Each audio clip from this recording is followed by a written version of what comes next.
Hello friends, today I had a special request to talk about Hobonichi Weeks and how I use it, or how I have used it in the past rather, because I am very in my personal reigns. But I thought this would be interesting. This can be tough in the beginning because these are nice papers and it's intimidating sometimes to get started. But you know what? I will tell you something. Just get started. Just be messy. Just get in there and try all the different layouts.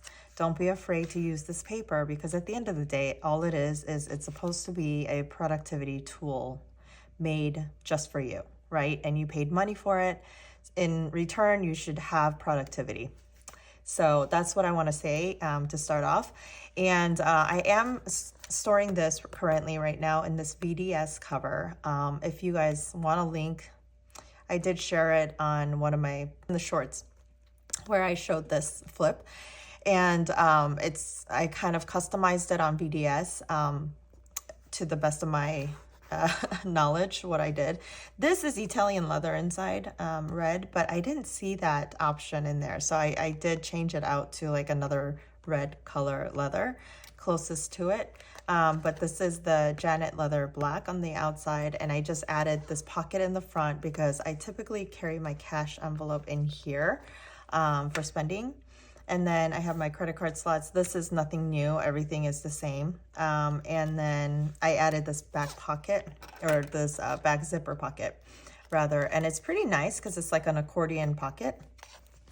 It just slides in and out. So this was made for not a standard Hobonichi Weeks, which this is. It was made for a mega. So every year in the past, I've had a mega, which just means that it has more pages in the back, these empty grid pages in the back.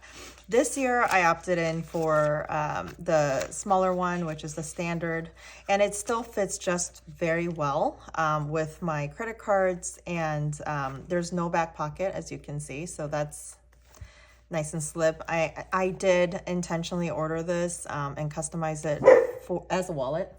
Paris. So there's that.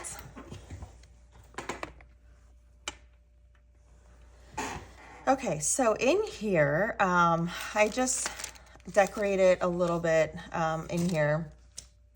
I did put this little pocket that Hobonichi Weeks comes with right here. Sometimes I put it here, sometimes I put it here, but I just like how it's made this way. And so this is just a little photo of my baby number 4. I usually have like my sticky notes and things here. So this is, to me, it's like I don't decorate it too much. I just had these stickers from Sterling Ink's previous subscription kits. And so that's what I added in here. Nothing too much. Again, sticky notes here or here. So that's what I do. These are all just sticky notes. And then the yearly at a glance, it has this year, the previous year, and the following year, and you are to write some important dates here. I think this is amazing. I typically just have like sticky notes here, or just like, you know, scribble in maybe some birthdays and stuff. And it especially if you're using this Hobonichi Weeks as your main catch-all everything planner, you know, this is a great space to use for that. You could easily put a sticky note if you don't want to mess it up. That's fine. I really could care less about messing up my Hobonichi Weeks, to be honest with you. Here I was either tracking my steps or my weight, because that's just enough space for these little dated yearly at a glance. I've seen a lot of people do habit tracking in here. And so, you know, you can, I guess, track one habit. Or I've also seen people do mood tracking here as well. You can also, I think this would be really fun if you have a collection of these Hobonichi Weeks, as I do, to actually write down the weather in your local state, city. So that's also another way you can use this. You can also use it as kind of like your forward plan, like future plan log. and put people's birthdays and, you know, days off work or your kids' days off sick or something like that. So there's so many different causes. Just stick to one and just keep at it. That's my advice, because through the years I've changed it up, and I'm not a good tracker to start with. So just some ideas there for you. All right, so this planner starts with the December. Now you might have received, if you're purchasing it like right now, you might have purchased something called the Spring Edition. And that Spring Edition is basically starting in April, and then it goes to, I believe, the next year, like June, July, something like this. Because Hobonichi always give several, like 2 or 3 months extra in the monthly calendars. So I do just write down important, things that I need to remind myself of. So most of the times I am, future planning on this section. And I also use this section on the bottom. There's these little boxes on every page. And I always, just jot down like things like no rehearsals all of December, things that I know are coming up in the future, like, like pay this, or, here's a violin, auto pay. I changed that credit card to this, and, addition, notes and stuff like that. So this is just a simple reminder area for me. Here I am, honestly, when I was full-time in Hobonichi Weeks in the previous times, I have really, really used this for everything and anything, like a reminder, like pay my American Express, run payroll as work. I have kids' schedules in here, my schedules in here, holidays, everything and anything. So anything where it affected my productivity, it went in here. So I believe in January, February, March, April, this year has been kind of unique in the sense that I did really jump into my personal rings fairly quickly. I was in different planners last year, and I just was not gravitating towards those planners. And so I needed to figure out my system actually, to get me to not forget things, because, it got to the point where I was starting to forget like my kids' schedules and this, and, I do wear different hats, most of us do, you guys either work or, are really committed to, some type of a volunteer service at kids' schools. I mean, there's just so many different things. And then you come home and you're a mom, you're a wife, or you're a partner, and you are an adult. So there's adulting things to take care of. So there's just many sections of our lives that needs to be put into a planner to really help us create a system of our own. All these videos, watching my video, watching other people's videos, is for inspo, and you take what you can and you bring it to what works for you. So it's really important to know that you have the freedom to change out the way you do things every day. Every single day is a new day to change anything. And so I know a lot of people, they stick to a system for a month or a week. I don't do that. If something's not working for me for a day or two, like, I just move on, because I don't have time to waste. I cannot afford to leave a kid behind at school. Like, I need to pick that kid up, or I need to make sure that child is in their after school activities on time. They're going to their auditions or clubs or whatever. And so I am really, really strict, and, at the same time limitless when it comes to just swapping out systems. I am not scared to do that at any given time.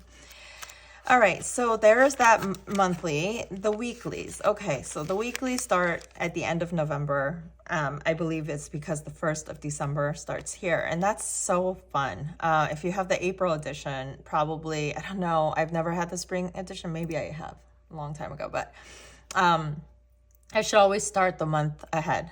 So that's fun. So that's a good area where you can test out the planner and just really play with it and see what works for you. Now, the way I do this typically is every weekend I would go to the next week's page on the right, the empty gridded pages, And I would go and start brain dumping. I just dump out my brain. It could be irrelevant stuff, it could be important stuff, it doesn't matter. I just dump it all on paper. It's kind of like spitting out my brain. Then I cross out the things that are not important, and most of the times they're all important, right? But at least my head is clear, right, from all the things that's like spinning around, so I could sleep at night, right? And then what I do is on the week of, or on a Sunday before the week starts, I would go in here and I would draw a line, and this is typically how I plan. And because there's these three little dots, if you look at it really closely, there are these little dots right here, and you could draw a line across, and I put all the schedules here and all of the to-dos that I want to allocate from here to here on a particular date. That's what I do there. I'm recording. It's okay. What's up? You'll see that I have day-specific tasks here on to this side, and brain dump sometimes happens on the go, and so it's on the sticky note, right? Paris, sit down. These I do mark off days that I am either traveling or it could be like a paycheck period. Sometimes I want to track my budget by the paycheck, and so that's what I do there. I have seen in the past people doing, and I myself tried so many times, to have trackers here, and it's easily done. Just flipping through it real quick for you. And these empty pages, a lot of the times, were in my personal rings. So now this is the Alistair method, and I use this quite often. I go Monday, Tuesday, Wednesday, Thursday, Friday, and then the weekend, right? And it perfectly lines up with that a little bit darker line here on the side. And what I do is I write down, I do my brain dump here again, all my tasks, just brain dump. And then I allocate a day where I want to do those things. And I just put a dot on there. And then as I do it, I exit out. Now, if I didn't finish it, I would literally just put a dot here. And let's say I started this one task on this day, but I didn't finish it, I would put one diagonal line going through. Let's say I skipped this day, but I worked on this day, on this task, I would do another one because I didn't finish it. And let's say I did finish it on this day, on Friday, then I would exit out there and I would put a line across. This helps me to easily see what's not done. For example, like this is not done. Right, so that's how I easily see what's going on. Now, some days I do journal in here. I think this makes up for a really amazing journal. If you are only using it as a journal, this works, right? Like doing the things after the fact of happening. Like we went to Disneyland this week, and so we talked about it. I went to spa all day with the children and had a few photos. And this is such a beautiful book to put in your library as a memory keep because it's tiny. It doesn't take that much space as the A5s and the B6s and all those thick notebooks would. So I see that there's a big value in that.